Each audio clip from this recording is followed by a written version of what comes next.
أعوذ بالله من الشيطان الرجيم. بسم الله الرحمن الرحيم.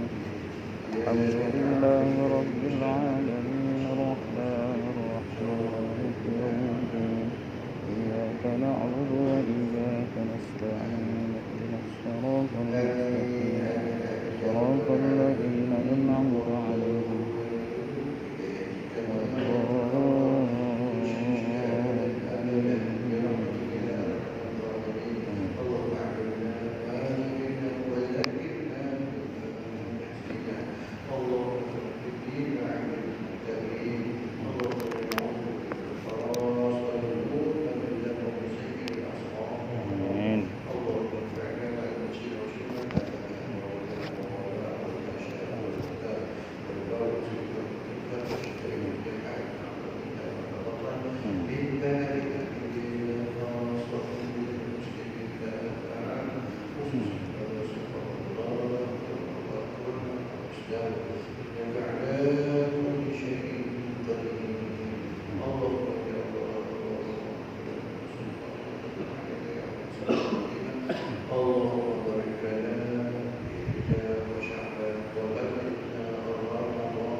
Masih tadi ya? Lagi boleh.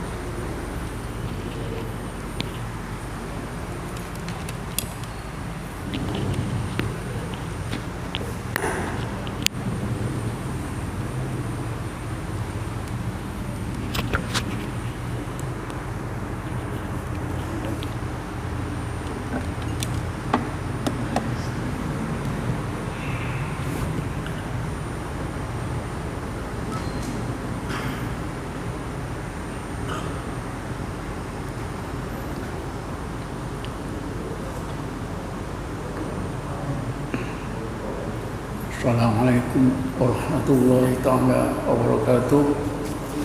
A'udzu billahi minasyaitonir rajim. Bismillahirrahmanirrahim.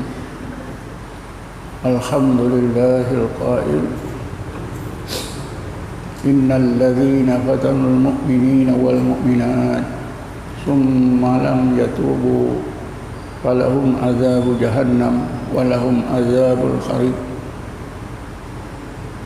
أشهد أن لا إله إلا الله وحده لا شريك له وأشهد أن محمدا عبده ورسوله اللهم صل على سيدنا محمد نور الأنوار وعلى آله الأطهار وأصحابه الأخيار وسلم تسليما كثيرا اللهم نور قلوبنا بنور هدايتك كما نورت الأرض بنور شمسك أبدا أبدا برحمتك يا أرحم الراحمين. Tuan-tuan dan puan yang dirahmati Allah sekalian, insya-Allah kuliah subuh pada pagi ini kira-kira setengah jam saya ingin melanjutkan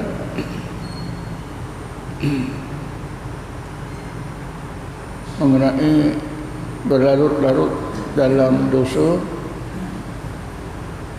tak disedari sampai mati. Dosa ini taklah kita ambil perhatian, karena kita melakukan dosa besar, tapi kita tak sedar sampai kita mati. Bila dah mati, besok kita dimasukkan ke dalam golongan al-mujrimin, dimasukkan ke neraka. Jadi apakah sebabnya ataupun jenis-jenis amalan yang kita amalkan yang mengandungi dosa besar, syirik, kita tak sedar sampai kita mati, ataupun dosa-dosa besar yang lain. Antara dosa-dosa besar yang dilakukan oleh orang-orang alim ialah fitnah agama. Tadi saya bacakan satu ayat yang bermaksud sesungguhnya orang-orang yang telah melakukan fitnah terhadap orang-orang Islam, lelaki maupun perempuan, mukminin wal mukminat, summa lam yatubu, kemudian dia tidak bertobat, tak sedar, tak bertobat, tak sedar. Falahum adzabu jahannam, bagi mereka itu azab neraka di akhirat. Satu lagi azab apa dia? Walahum azabul khariq, ada double azab ni. Azabul khariq ini yang kedua ni ditafsirkan oleh setengah ahli tafsir, memanglah di dunia ini orang yang buat fitnah ini akan berlaku macam-macam balak daripada Allah. Termasuklah mungkin terbakar rumahnya, terbakar hartanya, terbakar dirinya, atau apa-apa balak yang besar yang akan dilakukan oleh Allah Subhanahu Wa Taala. Fitnah ni tuan-tuan, fitnah dalam agama memang berlaku sepanjang zaman. Kita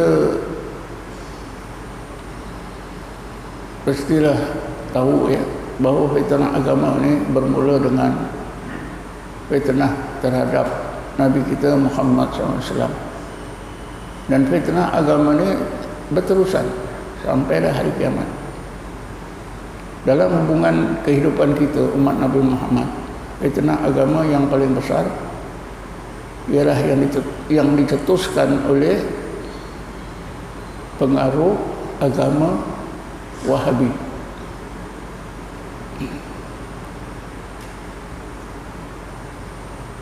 Pemikiran agama Wahabi ini bermula daripada pemikiran Ibnu Taimiyah. Ibnu Taimiyah ini seorang ulama besar, digelarkan juga sebagai Syekhul Islam, Ibnu Taimiyah. Tetapi dalam pandangan agamanya ada beberapa unsur yang menyalahi pandangan agama para ulama sebelumnya dan di zamannya. Pandangan Ibnu Taimiyah ini, setengah pandangan agama Ibnu Taimiyah tidak pernah diutarakan oleh mana-mana ulama. Saya memanglah bukan orangnya nak menentukan begitu, tetapi para ulama yang hidup sezamannya bangun lalu menubuhkan satu jawatan kuasa untuk pemulihan agama Ibnu Taimiyah. Setiap kali beliau dihadapkan kejahatan kuasa pemulihan ini, beliau mengaku akan tinggalkan pandangan agamanya itu, tetapi tidak lama kemudian beliau war-warkan lagi. Sehinggalah beliau meninggal dunia tahun 728. Apakah di antara pandangan agama yang ganjil ini? Yang pertama mengenai tauhid. Tauhid, beliau mengutarakan kaidah tauhid yang berlawanan dengan kaidah tauhid yang diajar di dalam akidah Asy'ariyah dan Al-Maturidiyah Ahli Sunnah wal Jamaah. Beliau menggunakan kaidah tauhid rububiyah, tauhid uluhiyah, tauhid sifat wal asma. Ini yang pertama.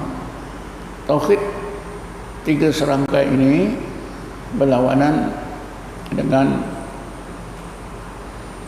asas akidah ahli sunnah wal jamaah. Bukan itu saja, tetapi tauhid tiga serangkai ini digunakan untuk mengkafirkan orang Islam. Jadi pada masa itu bangkitlah seorang atau beberapa orang ulama, antaranya ialah seorang ahli hadis yang terkenal, yaitu Syekh Tajuddin Subki. Syekh Tajuddin Subki ini meninggal dunia tahun 745 Hijrah, 745 Hijrah, sezaman dengan Ibn Taimiyah. Beliau menulis sebuah kitab bertajuk Syifa'us Saqam. Syifa artinya penyembuh, Saqam artinya sakit lumpuh. Tajuddin Subki menganggap pandangan agama Ibn Taimiyah adalah merupakan penyakit besar yang sangat membahayakan agama orang-orang Islam. Beliau menulis kitab ini supaya umat Islam dapat membacanya dan mengelakkan daripada penyakit agama yang dibawa oleh Ibn Taimiyah. Oleh kerana kehebatan serangan ulama terhadap Ibn Taimiyah, maka pandangan beliau terkubur. Bila beliau meninggal dunia pada tahun 728, terkuburlah pandangan beliau. Tetapi kitab-kitab yang beliau tulis masih ada. Terkubur berapa ratus tahun? 400 tahun. Kurun ke-8 berlalu. Orang tak peduli dah pandangan beliau. Kurun 9 berlalu, orang tak pandang. Kurun ke-10, kurun 11, 400 tahun. Tiba-tiba di awal abad 12 lahirlah Muhammad bin Abdul Wahhab. Maka beliaulah seorang ulama yang kedudukannya dipertikaikan oleh masyarakat Islam pada masa itu, termasuklah ayah dan abangnya sendiri, Sulaiman bin Abdul Wahhab. Muhammad bin Abdul Wahhab ni mencungkil balik, ya, mewar-warkan balik ajaran Ibn Taimiyah kepada masyarakat Islam, sehinggalah beliau wafat pada tahun 1205 Hijrah. Sesudah beliau wafat, ramai pengikutnya. Akhirnya tuan-tuan, senang cerita, bila keluarga Sa'ud berkuasa menumbuhkan kerajaan, menguasai Mekah dan Madinah pada tahun 1924, Raja Saudi yang pertama ditabalkan. Jadi mulai tahun 1924 lah pengaruh Wahbi ini bermaharajalela di bawah kerajaan Arab Saudi sampai sekarang. Jadi kira-kira ya pengaruh pahaman Wahbi ini kira-kira 100 tahun dah. Dan kita nampak pandangan agama Wahbi ini adalah pandangan yang terakhir. Kalau kita tengok sekarang abad 15, pandangan Wahbi ini berpengaruh mulai pada abad 14 sampai sekarang 15. Jadi kira-kira 100 tahun lebih saja. Tetapi tuan-tuan, yang bahaya, mereka ini menganggap sebagai golongan salaf, golongan salafi, Salafi itu apa? Golongan awal lah. Orang yang hidup kurun pertama, kedua, ketiga, itulah salaf. Tapi hakikatnya mereka hidup di akhir zaman. Coba kita bayangkan tuan-tuan, kalau Islam ni macam bapa. Kalau Islam ni seperti bapa. Bapa ni ada 15 anak. Anak yang pertama sampai ke-15. Anak yang ke-15 ni anak yang bungsu. Jadi Wahabi ni macam anak yang bungsu. Dia salahkan semua abang-abang dia. Sampai yang pertama, semua salah. Dan dia menganggap walaupun bungsu, kami ini ialah yang pertama. Salaf itu, salaf. Orang Wahabi ini menganggap dirinya salaf. Kenapa? Pada satu peringkat dulu, orang dah sedar Wahabi ini salah. Orang Wahabi ini, pandangan Wahabi orang dah tak mau. Lalu ditukarlah kepada Salafi. Pasal apa? Salafi ini golongan yang pertama. Kurun yang pertama, orang-orang Islam yang hidup zaman kurun pertama hijrah, kedua, ketiga. Ini golongan salafus soleh. Ya, sebab itulah mereka mengelarkan salaf. Tetapi ulama ahli sunnah wal jamaah bangun menerangkan, seperti Dr. Muhammad Ramadan Al-Buti di Syria. Dia menulis sebuah buku bertajuk Salafi Wahbi, supaya orang-orang Islam sedar bahawa golongan yang mengaku Salafi di akhir zaman ini sebenarnya ialah golongan Wahbi.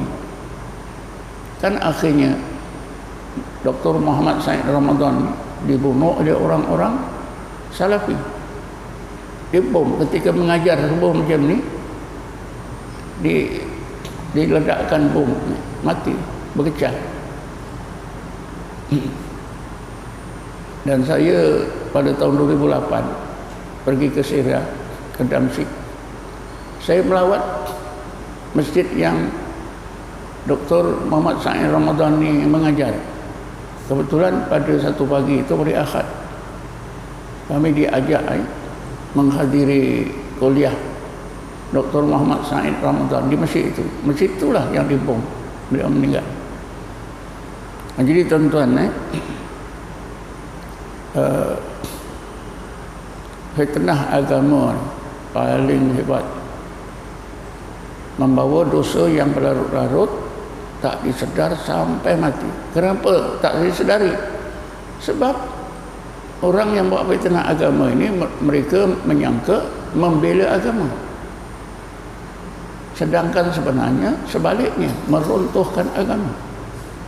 Cuba kita fikir, ya, seluruh ulama difitnah, termasuklah Imam Ghazali. Imam Ghazali yang meninggal dunia tahun 505 Hijrah. Kalau kira abang lah, ya, dia abang orang-orang sekarang. Kalau ibaratnya Islam itu seperti bapa. Imam Ghazali itu meninggal dunia tahun 505 Hijrah. Diberi title oleh ulama sebagai mujaddid, sebagai mujaddid agama pada abad 5 Hijrah. Tapi apa tuan-tuan? Imam Ghazali ini difitnah sebagai ulama yang menyesatkan agama, mematikan agama. Kitab beliau Ihya Ulumuddin. Ihya itu artinya menghidupkan. Kitab yang bila dibaca boleh menghidupkan agama kita. Ditukar oleh tangan-tangan Wahabi ini dengan apa? Kitab Imatatu Din, kitab yang mematikan agama. Berbagai-bagai tuduhan terhadap Imam Ghazali dan ulama tasawuf yang lain. Kemudian tuan-tuan, saya nak ambil peluang sikit lah. Antara fitnah yang ditimbulkan oleh Wahabi ini, macam-macam fitnah. Antaranya salah satu yang kecil ialah apa yang mereka war-warkan dan menjadi salah satu jenama Wahabi. Kita tak boleh ikut ulama. Kerana Allah perintah kita supaya ikut Nabi. Ulama tidak maksum, tak boleh diikut. Kerana itu kita tak perlu, kita tak wajib ikut mazhab. Mana-mana mazhab yang 4. Imam Syafi'i pun bukan maksum. Imam Syafi'i pun banyak dosanya, banyak fasidnya. Begitu juga imam-imam yang lain. Kita ikut terus Rasulullah SAW, ikut terus Quran. Inilah yang dipesankan oleh Rasulullah. Kononnya, aku tinggalkan kepada kamu 2 perkara. Kalau kamu pegang teguh, kamu tak akan sesat selama-lama. Kitabullah wa sunnatu rasulihi. Kitab Allah dan sunnah Rasulnya. Rasulullah tak perintah kita untuk ikut ulama. Ini kata mereka, kononnya begitu. Saya pernah tuan-tuan didatangi oleh tokoh-tokoh Al-Wahhabi. Dia cakap begitu. Kan kita disuruh pegang Quran dan sunnah, bukan ikut ulama. Kata saya, ini pemikiran awak ni sangat bahaya. Sangat bahaya. Di dalam Quran Allah tegaskan sebaik-baik ikutan kita ialah pertama Nabi. Tak ada Nabi, siddiqin. Siddiqin ni kan ulama. Tak ada siddiqin, syuhada.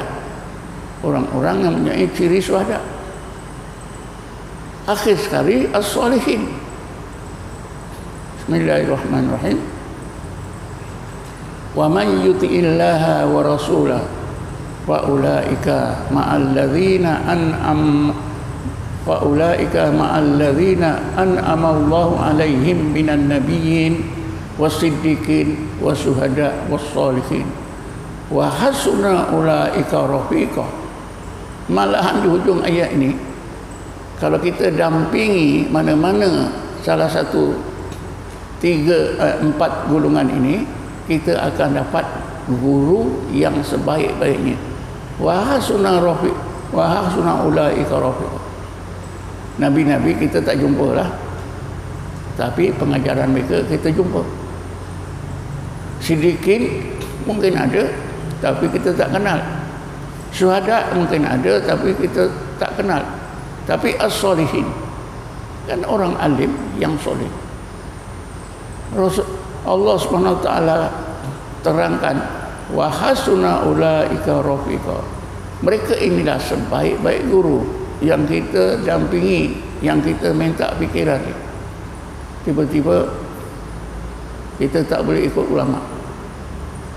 Memang ulama dia bukan nabi, bukan rasul, akan ada kemungkinan buat kesalahan, tetapi Allah jamin tuan-tuan. Allah Ta'ala berfirman, Bismillahirrahmanirrahim, innal ladzina taqaw idza massahum ta'ifun minas syaitani tadzakkaru fa idza hum mubsirun. Sesungguhnya orang-orang yang benar-benar bertakwa kepada Allah, dia ulama bertakwa, dia buat apa yang Allah suruh, tinggal apa yang Allah larang, sungguh-sungguh dengan ikhlas. Idza massahum ta'ifun minas syaitani tadzakkaru. Bila mereka ini buat kesalahan dosa kerana tipu daya syaitan, tadzakkaru, akan sedar. Fa idza hum mubsirun, mereka akan nampak mana yang hak, mana yang batil, maka ulama ini akan balik kepada kebenaran. Sebab itulah berdasarkan ayat ini, maka ulama walaupun mereka ni tak maksum, tapi mereka ini diistilahkan mahfuzun, dipelihara oleh Allah. Kalau buat salah, memang buat salah, tapi satu ketika dia akan sedar, dia akan taubat, kembali kepada kebenaran. Inilah yang dinamakan mahfuzun. Ulama tidak maksum, tetapi mahfuzun, dipelihara oleh Allah Subhanahu wa ta'ala. Banyak lagi ayat-ayat Quran yang menunjukkan bahawa ulama itu salah, tapi segera minta ampun, bertobat. Bismillahirrahmanirrahim. Walladzina idza fa'alu fahisatan aw zalamu anfusahum dzakarullah wastaghfaru lidzunubihim. Ini satu lagi ayat. Mereka itulah orang-orang yang bila buat dosa, menzalimi diri, mereka ingat zakarullah, astagfirullah, aku telah salah, wastaghfiru li dzunubihim. Kan Allah sangat suka orang-orang yang bertaubat. Taubat ulama itu bukan macam taubat kita, ya. Para ulama bertaubat sampai ke tingkat inabah. Bila mereka ni taubat sampai ke tingkat inabah, mereka dipuji oleh Allah, dapat hidayah. Bismillahirrahmanirrahim. Wa yahdi ilahi man anab alladzina amanu wa tatma'innu qulubuhum bi dzikrillah. Ala bi dzikrillah tatma'innul qulub. Allah sentiasa memberi hidayat kepada mereka yang melakukan inabah kepadanya. Seperti ulama, bila bertaubat biasanya sampailah ke tingkat inabah, maka mereka akan dapat hidayat. Sebab itulah tuan-tuan, kita boleh ikut ulama walaupun mereka tak maksum, kerana mereka mahfuz, dipelihara oleh Allah dengan cara diingatkan oleh Allah terhadap kesalahannya. Akhir sekali tuan-tuan, untuk penutup kuliah pada pagi ini, fitnah ni tuan-tuan sekarang ni lagi mudah, ya.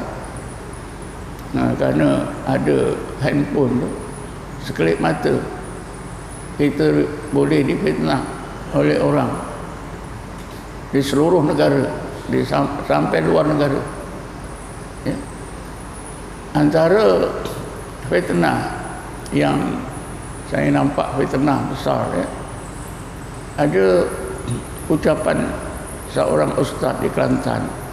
Ucapan itu sebenarnya betul, kalau kita tengok dari awal hingga akhir betul, tapi oleh kerana diviralkan, bunyinya begini. Ustaz itu kata, kalau Rasulullah ke kanan, guru saya ke kiri, saya ikut guru saya. Itu saja, dia ambil itu saja. Sudahlah ustaz ni, dia kecam begitu hebat. Pasal apa? Tengok itu saja. Seolah-olah kalau Rasulullah cakap macam ini, guru saya cakap yang berlawanan, saya tetap ikut guru saya. Seolah-olahnya salah. Tapi sebenarnya kalau kita tengok dari awal hingga akhir, penuh video tu, ustaz ni tak salah pun. Tapi itulah dikecam begitu hebat. Jadi saya nak terangkan apa maksud ustaz ni. Sebagai contoh lah, ya. Contoh senang, nak faham susah. Contoh gini, Halaj ini seorang sufi, dia anak angkat kepada Syekh Abdul Qadir Jilani, ya. Akhirnya beliau dihukum bunuh sebab cakap-cakap dia.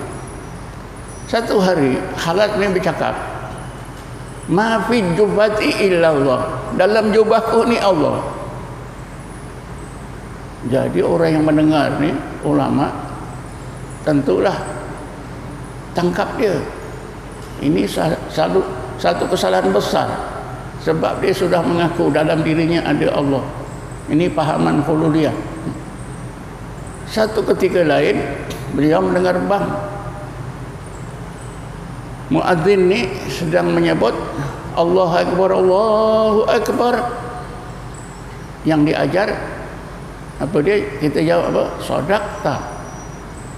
Bila kita dengar Allahu Akbar, Allahu Akbar, kita semestinya ucapkan sadaqta. Betul, Allah itu agung. Tetapi Khalad sebaliknya tuan-tuan. Allahu Akbar, Allahu Akbar, kazabta, engkau dusta. Ulama yang dengar apa kata? Ini dah Halas ini dia tak mengakui keagungan Allah, tangkap dia. Jadi ada ulama, ya, mungkin dia guru kita ni kata Halas ni betul, walaupun nampaknya salah. Jadi guru ni akan beritahu kenapa Halas betul. Ma fi jubbati illallah itu betul. Pasal apa betul? Sebab Halas, ya, sebenarnya dia tak bercakap apa yang diyakini. Halas ini bukan orang bodoh, dia orang alim. Ma fi jubbati illallah, itu maksud halat ialah ma fi jubbati illa ayatillah. Dalam jubah aku ini semua adalah tanda-tanda, penuh dengan tanda-tanda kewujudan Allah. Kan betul? Dalilnya apa? Wa fi anfusikum afala tubsirun. Jadi bila guru kita bagi keterangan, rupanya betul. Sebab tu kalau guru kita kata halal itu betul, kita ikut dia. Sebab apa? Dia tahu tafsiran. Ma fi jubati illa ayatillah. Cuma ulama yang mendengar itu kerana terlalu penuh emosi, segera dihukum. Adapun beliau kata Allahu Akbar, tadi dia kata kadzabta, dia halat sebenarnya dia bercakap tentang hati orang yang bang. Mulut engkau saja Allah Akbar, dalam hatimu kebesaran Allah sikit pun tak ada. Kadzabta. Cakap di mulut Allah Akbar, di dalam hati tak ada. Mungkin ketika itu Allah kasyafkan dia. Dia nampak, dia tahu hati muazzin itu tak ada kebesaran Allah. Mulut saja Allah Akbar, hati tak ada. Inilah tuan-tuan yang dimaksudkan oleh ustaz tadi. Kalau sekiranya Rasulullah ke kanan, guru saya ke kiri, saya ikut ke kiri, dalam konteks masalah yang tertentu, bukan itu sebagai dasar. Jadi itulah kalau tuan-tuan terbaca itu jangan terpengaruh ya. Jadi saya fikir tekat ini saja untuk pagi ini. Wallahu alam. Assalamualaikum warahmatullahi taala wabarakatuh. A'udzubillahi minasyaitonir rajim. Bismillahirrahmanirrahim. Wassalatu wassalamu ala asyrafil anbiya'i wal mursalin sayyidina Muhammadin wa ala alihi washabbihi ajma'in. Allahumma ighfir lana warhamna. Allahumma ighfir lana warhamna wa li abaina wa li ummahatina wa li ikhwanina wa li akhwatina wa li muallimina wa li masyaikhina wa li jami'il muslimina muslimat والمؤمنين والمؤمنات برحمتك يا ارحم الراحمين. اللهم انا نسأل التوبة والإنابة والاستقامة على شريعة والطريق البيضاء. اللهم اجعلنا مستقيما ولا تجعلنا سقيما على الحق. اللهم من علينا بالتامة استقامة على شريعة الطريق البيضاء. اللهم افتح علينا أكمل الفتوح واشرح صدورنا والشرور. اللهم صل على سيدنا محمد نور الأنوار وعلى آله الأزهار وأسبل الأحيار وسلم تسليما كثيرا يا أرحم الراحمين. اللهم يا الله يا رحمن الرحيم يا هادي المضلين يا ناصر المسلمين ويا رحم الضعفاء والمساكين اجعلنا من أوليائك المتقين واخسرنا في زمرة المقربين وارزقنا خير الدارين وقنا من شر كونين. ربنا آتنا في الدنيا حسنة وفي الآخرة حسنة وقنا عذاب النار والحمد لله رب العالمين. تقبل الله منكم.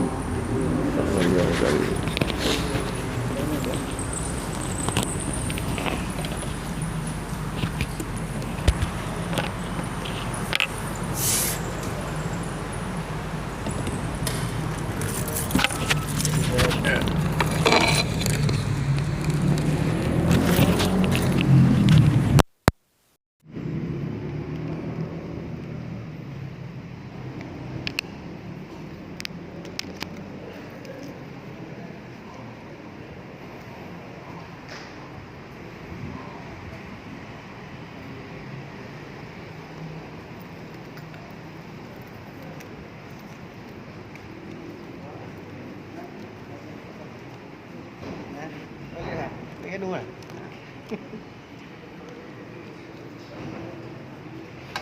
Đâu.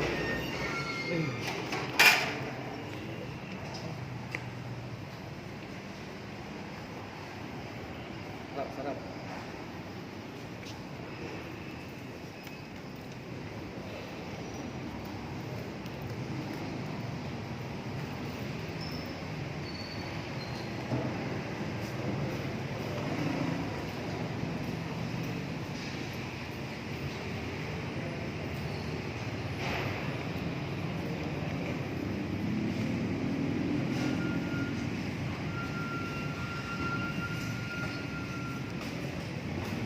Kalau nak suruh siapa buat lah, saya pergi boleh kan nak? Boleh. Nanti dia ni je lah. Dia ada komputer barang dia. Ya. Baik lah. Dia akan berkait dengan Saya ikut saya boleh lah. tidak pasti dia kontak, tapi dia chat saya pergi. Dia mana ada barang dia tu. Dia ada mic dia, ada apa. Buat live live. Nanti saya bagi ni tu.